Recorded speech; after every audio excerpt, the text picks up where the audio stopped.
¿Qué tan importante, Julián, o qué, o qué tanto te interesa la educación? Bueno, es fundamental, es fundamental. Y yo no sé allí, pero aquí en España hay muchos padres que creen que se educa en el colegio. No, en el colegio se transmite conocimiento. La educación está en casa. Entonces, ¿qué pasa? El niño tiene que salir educado de la casa y tiene que tener una educación eh, directiva y no directiva. O sea, hay que dejarle tomar decisiones. Hay que dejarle tomar decisiones. Hay que dejarle que responda. Y hay que dejarle que se caiga, sobre todo. Es súper importante. Es importantísimo que se caiga. Yo me crié en la calle, en un barrio súper humilde. Allí no tenías a tu padre para levantarte cuando te caías de la bicicleta.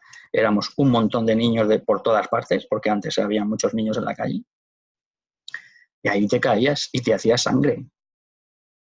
Y te caías de un columpio de hierro, que ahora son todos de plástico, y te hacía sangre. Y tú no pasaba nada. Pero ya no te volvías a caer en el mismo sitio. Por lo menos de la misma forma, no. ¿Sabes? Entonces, ¿qué pasa? Tú te conviertes en un adulto más o menos dependiente según la educación que hayas tenido. Y eso creo que se le podría decir que es un axioma, o sea, creo que es una verdad absoluta. Eso. Si tú generas un niño dependiente, cuando sea hombre va a tener muchísimos más problemas, que lo solucionará seguro si es una persona, ¿no?, activa, ¿no?, proactiva, ¿no?, que se mueva, que tiene ganas de aprender. Pero le va a costar más camino, más tiempo, por supuesto, más tiempo. Escuchándote, empezó a sonar en mi cabeza la creatividad, Sí. el ensayo y el error, Mm-hmm. la integración de ese conocimiento que estás generando a tu realidad. Muy Mm-hmm. humanista, ¿no? Claro, claro. Eso forma parte de la revelación. O sea, cuando a ti alguien como... Porque al final tienes que nombrarlo, claro, es que es el pionero. Cuando alguien como Leonardo te explica como yo no te podría explicar nunca el tema de la creatividad con esos vídeos que pone de la conexión entre las neuronas y para que tú entiendas, ¿no?, que no es lo mismo, no es lo mismo aceptar una orden y hacer algo sin pensar de que te digan qué puedes hacer, que ya desarrollas tú, ¿no?, desde la creatividad. Y claro, eso es tremendo cuando tú lo ves así gráficamente, te lo enseñan en la escuela y lo entiendes y dices, pues quizá ayudo más a mi amigo, no diciéndole lo que tiene que hacer y más preguntándole qué podría hacer, ¿no? ¿Entiendes? Es que entiendes una barbaridad de cosas cuando estudias el coaching no directivo, una barbaridad de cosas. ¿Qué se te viene a la mente, además de lo que ya hemos hablado? Mm, Cuando lo estudias, cuando lo entiendes, sobre todo, ¿no? sí, Que te haya impactado. claro. Bueno, a mí lo que más me impactó en su día, tengo siempre una imagen de una sesión cuando era, sigo siendo un novato, aunque empezara en el 2011, pero prácticamente cuando acabas de salir de la escuela, lo haces todo como cuando te sacas recién el carné, ¿no? Que el examinador te está controlando, pues aquí ocurre lo mismo, lo quieres hacer todo perfecto, ¿no?, y realmente te sale todo fatal, en el sentido de que al final quieres ayudar, ¿no?, de otra manera, ¿no? Y me impactó mucho la competencia del espejeo, Bernardo, en un cliente, el espejeo. Porque el espejeo, en un nivel muy exagerado, es como cuando tú te ves grabado en una cinta de vídeo o en un audio y dices, ¿pero qué estaba haciendo yo ese día? ¿Sabes? Eso que vas a una boda y te pones una corbata fea, ¿no? Y te ves y dices, ¿pero cómo me pude poner yo esa corbata, no? Pues si no te ves en el vídeo, ese pensamiento tú no lo tienes. O cómo le pude yo decir esto a mi cuñado en la boda, ¿no? Si tú no te escuchas y no te ves, no tomas, esa información no te ayuda si eres una persona que quiere aprender y cambiar, ¿no?, para no volver a decirle eso a tu cuñado, ¿no? Entonces, el feedback en una de las sesiones que tuve con un chico muy joven, que era un ejecutivo junior de una empresa, que decía que no, que su liderazgo no era robusto, y yo le dije, bueno, yo he estudiado liderazgo, pero como sabes, yo no te puedo decir porque si no, no te ayudo, ¿no? Y le dije, explícame cómo es una mañana tuya en esa reunión que dices que nadie te hace caso. Y empezó a hablar del compañero que era un subordinado, muy despectivamente. Empezó el tonto este a decir, y el idiota, y claro, yo le decía, el tonto, el idiota, y al final paró y se me quedó mirando, y me dice, me estaré pasando con él, me estaré pasando con este chico. ¿Tú qué crees? Yo solo te estoy diciendo lo que tú estás diciendo. A partir de ahí, su relación con esta persona, después de unos planes de acción, se hacen unos planes de acción, se llega un poquito más profundo. Ya no volvió a ser el mismo con esa persona, porque se escuchó hablando a través de su coach, ¿no? Que en ese caso era yo, ¿no? Que esa persona en ese momento tomó conciencia, conmigo o contigo o con cualquiera, si tú haces el espejeo, ¿no? Tal y como él lo estaba diciendo. Y es una competencia muy potente, muy potente. Y fíjate que tú no tienes que hacer nada, solo repetir. Lo que pasa es que, claro, no te pones a repetir como un loro, ¿no? Te pones a repetir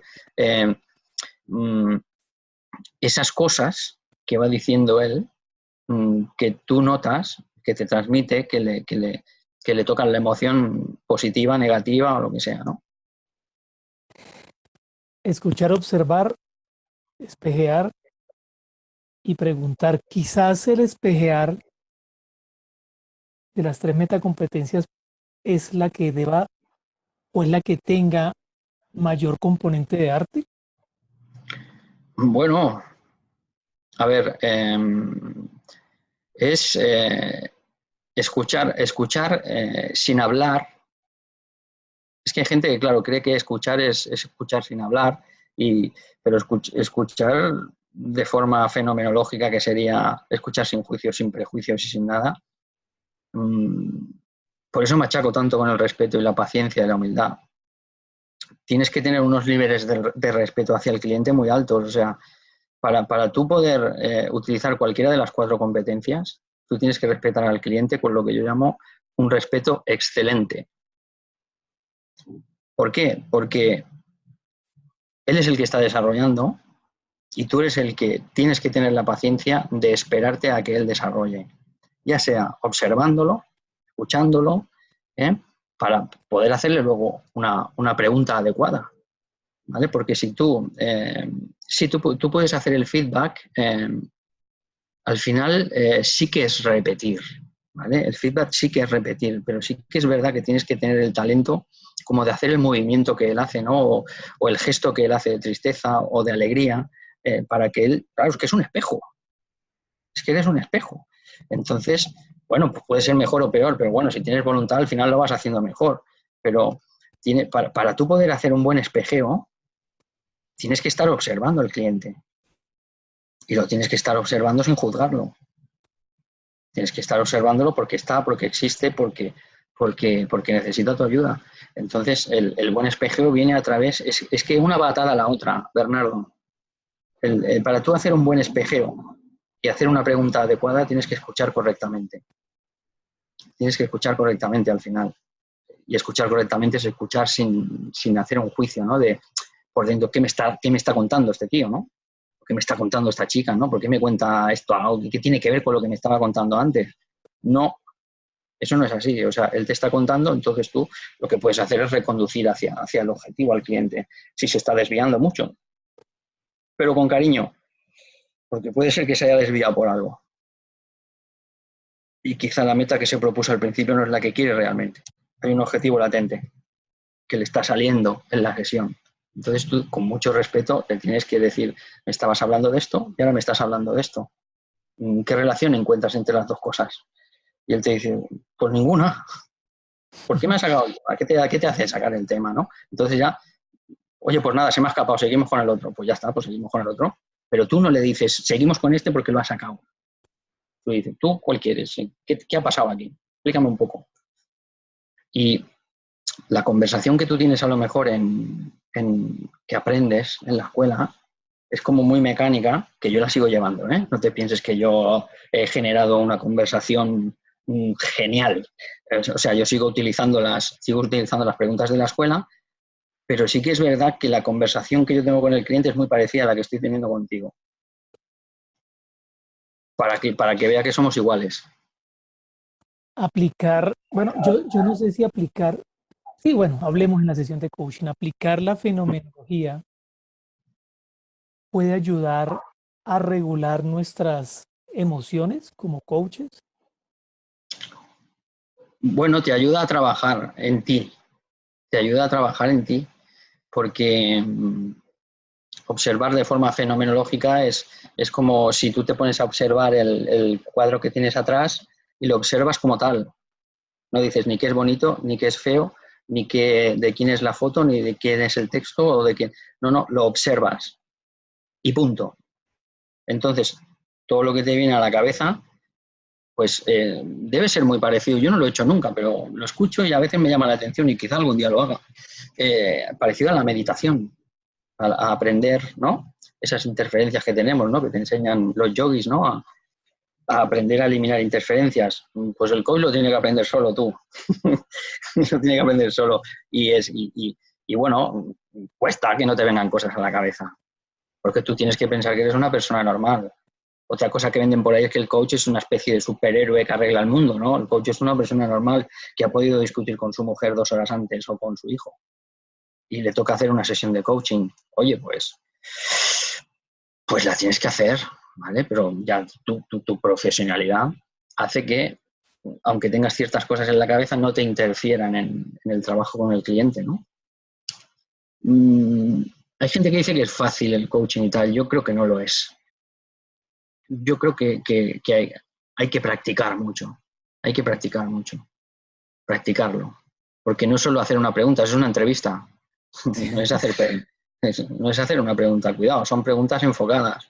Es que el cliente vaya enfocado continuamente, que no se te vaya a otro sitio, que si se te va a otro sitio te des cuenta, que si se va a otro sitio te des cuenta de si quiere irse para allá o quiere continuar el camino. Entonces, cuidado.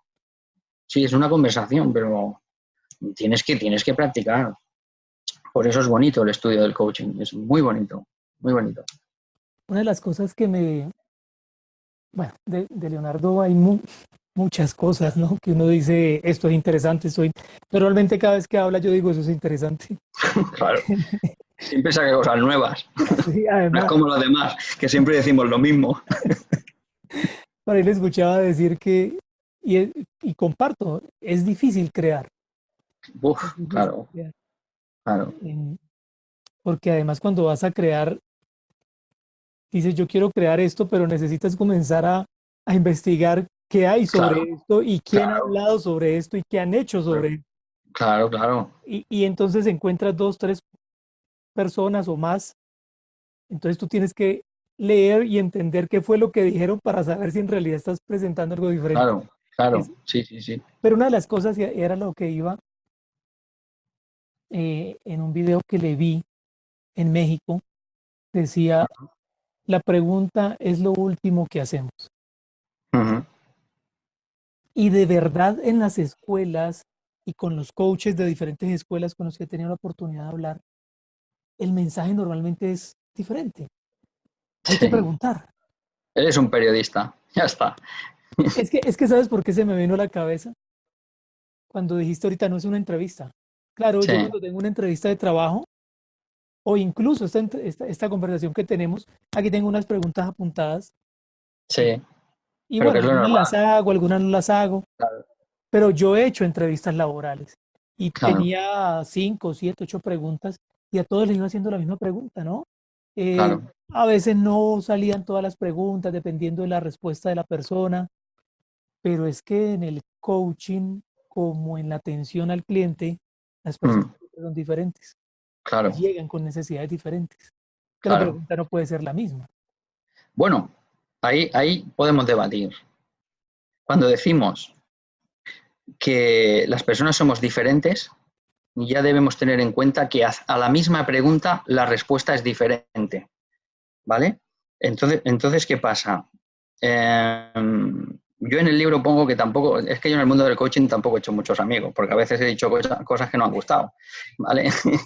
Entonces yo en el libro pongo pues que el coach no es ningún superhéroe que hace preguntas poderosas, ¿vale? Yo siempre digo que el poderoso es el cliente y que el que convierte la pregunta en poderosa es el cliente con su reacción hacia tu pregunta, ¿vale?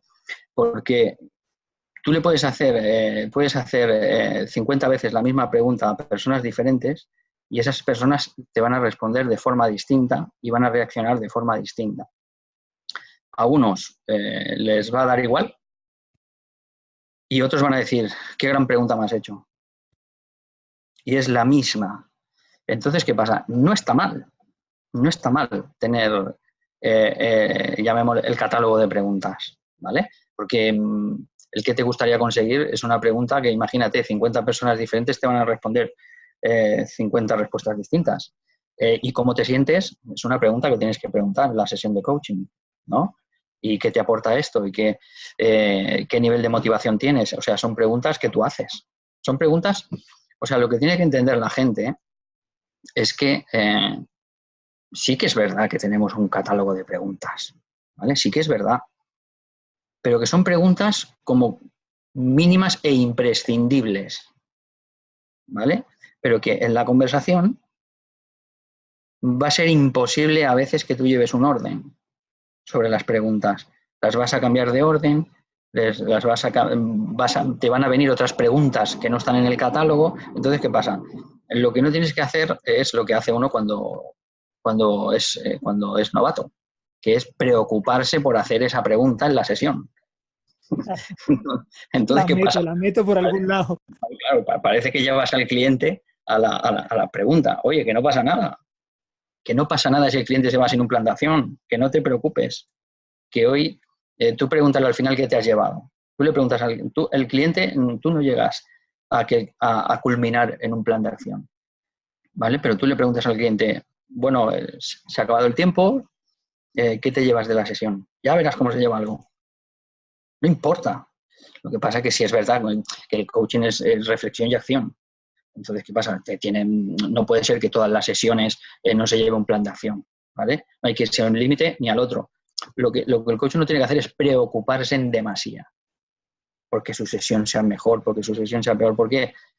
Porque el preocuparte lo que va a hacer es que tu sesión sea peor, ¿vale? Si tú ya las sesiones las tienes un poco verdes y te preocupas encima, se te va a ver muy artificial. Muy forzado. Muy forzado. Entonces, ¿qué pasa? Tú transmites al cliente confianza cuando él ve que sois iguales. A no ser que te conviertas en su líder y seas un asesor, ¿vale? Que eso también está bien. Cuando el cliente necesita conocimiento, como dice Leo, técnico, pues oye, pues el cliente lo necesita. Entonces tú te conviertes en su líder y te levantas, levitas, ¿vale? Y el cliente se queda abajo y él te mira así escuchando, ¿no? Porque necesita aprender ese conocimiento para poder llevar a cabo eso que necesita. Pero un coach nunca levita, o sea, siempre está a la altura. Siempre está a la altura del cliente. Y para que eso ocurra, tienes que practicar la humildad. Y no querer ser más que el cliente. No querer saber lo que el cliente tiene que hacer. Ya lo dice él. No Él te querer, lo va a decir. no creer que estoy viendo algo que el cliente no está viendo, pero que está allí. Claro, porque eso que tú tienes en mente, Bernardo, puede ser una de tus experiencias que ha degenerado, por decir degenerado, ¿no? Porque que ha acabado en una creencia. Entonces, ¿qué pasa? Que tú tienes la creencia de que para hacer esto bien se debería hacer esto otro. Entonces es que el tema de los egos, cuidado. El tema de los egos hay que tener mucho cuidado, porque si el coach no lo tiene bien equilibrado, se le puede ir de las manos. Entonces, ¿qué pasa? Si tú, para que nos entendamos, pecas, te saltas el código ético, ¿no? Y dices, venga, vale, le voy a dar este consejillo al cliente, a ver cómo le va. Porque a mí me fue bien y tal. Imagínate que le va bien, Bernardo. ¿Qué pasa ahí? ¿Qué pasa? Te va a felicitar, te va a dar las gracias. La próxima vez que te haga reflexionar contigo, el cerebro se va a poner en lo que sería en modo perezoso. No va a activar su creatividad y se te va a quedar mirando como diciendo, suéltame uno de esos que me soltaste. Dame el consejo. Claro, lo que ocurre en el coach que es natural, pero si eres un profesional de esto, que ganas dinero con esto, no lo debes hacer. Es natural que tú te sientas bien cuando un cliente te da las gracias. Pero cuidado, que es un juego peligroso, es una satisfacción peligrosa, porque gusta. Entonces, ¿qué pasa? Si le sueltas otro, dice, bueno, realmente mi sesión es prácticamente no directiva, pero si le voy soltando algunas cositas al cliente y le van bien, bueno, y él te va dando las gracias continuamente. O sí, gracias que eres un gran coach, porque claro, el cliente al final, si no haces una sesión exploratoria potente en el que tú le dejas claro que tú no le vas a decir nada, el cliente no sabe lo que es el coaching. Si es que muchos de nosotros no lo sabemos. O puede tener una idea Claro, por allá. claro. Claro, entonces dirá, por lo mismo el coaching, bueno, es hacerte reflexionar, pero de vez en cuando te va haciendo algún input, te va lanzando. Claro, pero ahora piensa que le va mal, Bernardo, el consejo. Ahora piensa que le va mal. Te he puesto el buen caso y ahora te pongo el otro, ¿no? El negativo. ¿Qué pasa ahí? ¿Qué te va a decir ese cliente? El buen caso puede llegar a generar una dependencia, ¿no? El buen caso, o sea, aparte de generar dependencia, genera también dependencia del coach a ese cliente, en el sentido de que quiero que me vuelvas a dar las gracias. El ego. Quiero volver a sentirme bien con tus buenas noticias de que soy buen coach, ¿vale? Porque cada vez que yo te doy un consejo que te funciona, tú me das las gracias y me das un abrazo diciendo me estás ayudando mucho, yo me siento bien, entonces yo quiero más de eso, ¿vale? Entonces se puede generar ahí una relación perversa en el que ahí el inocente, claro, el cliente no sabe, el cliente no sabe. Ahí el que está saltándose el código ético es el coach. Ahora, entonces si decimos, ok, esto ya no es coaching, yo lo que voy a hacer es una sesión de mentoría, o ni siquiera sería mentoría, sería Bueno, como también, consejería. sí, Bueno, sí, pues ya es otra cosa, sí, es otra es otra cosa. cosa. Y es muy importante esa diferencia, esa distinción. Total. Cuando le doy el consejo, que es el consejo que no funciona, por allá Mm, generó dependencia, por allá generó como una interdependencia, ¿no? Decías tú, sí, sí, del coach a su cliente, de su cliente hacia el coach. Pero cuando el sí, consejo no funciona, ¿qué podría sí. generar? ¿Qué podría generar? Pues imagínate que mi consejo es sé feliz, vive la vida. Si no quieres a tu marido o a tu mujer, sepárate, ¿vale? Eh, imagínate que meto la pata hasta el fondo. ¿Qué puede generar, Bernardo? ¿Qué va a generar? Pues va a generar desde problemas legales serios, no seamos tan catastrofistas, pero puede generarlos, te lo aseguro que puede generarlos. En Estados Unidos se ve que ha habido varios problemas gordos. Sí. Y Eh, en el sur también, de Colombia, hasta, de América, claro, perdón. hasta a nivel más pequeño, lo peor que te puede pasar con un cliente, la falta de confianza. Lo peor que te puede pasar con un cliente es que pierda la confianza en ti. Lo pierdes, porque Claro. yo lo que no voy a hacer es pagarte dinero porque ya no voy a querer reflexionar contigo, me va a parecer una estupidez que no me digas las cosas o que no directamente, o sea, has hecho que me equivoque, has hecho que me vaya mal. Lo que pasa es que yo soy una persona educada y te voy a decir, no te preocupes, la culpa fue mía por pedirte consejo, ¿vale? Entonces yo como cliente soy educado, ¿no? Y te digo que no te preocupes, o sea, tenía que haber hecho otra cosa, ¿no? No lo que tú me has dicho. Pero la has fastidiado bien, la has Falta de fastidiado bien. confianza en su coach, pero también imagino el coaching se Mm. vería afectado, ¿no? Como metodología, como No, disciplina. total, total. No sé, a ver, nunca puedes decir que no, pero tienes que ser un profesional mm, muy grande del coaching para que un cliente que te ha perdido la confianza o tiene que estar muy desesperado, que eso tampoco es bueno, o no debe tener ninguna salida para que siga contigo. Debe ser su única opción. Él cree que debe ser tú su única opción, porque siempre tiene más, seguro. Seguro. ¿Vale? Seguro. Entonces, claro, yo no lo haría. Yo no daría ese consejo. Yo lo que haría, si quiero dar consejos, es, bueno, que alguien me pregunte cómo reaccionar ante un cliente que está enfadado. Yo tengo mucha experiencia en atención al cliente. Me dedicaría a asesorar a gente. Lo que pasa es que no me atraen, ¿no? No es un tema que me atraiga. Pero que si yo quiero dar consejos, oye, me dedico a dar consejos. Si yo quiero ser coach, me dedico al coaching. Pero lo que no puede ser es lo que ocurre en algunas ocasiones, que quiero las dos cosas. Porque entonces el cliente no sabe, le estás engañando. Aunque le ayudes, no sabe, por lo menos dile la verdad. Dile, oye, yo soy un coach que te voy a aconsejar todo. Pero no me llames asesor, que no me gusta, que está de moda coach y yo me llamo coach, ¿vale? Llámame coach. Oye, pues ya está, pero sé sincero con el cliente desde la sesión cero, la exploratoria. Ahí le tienes que soltar todo.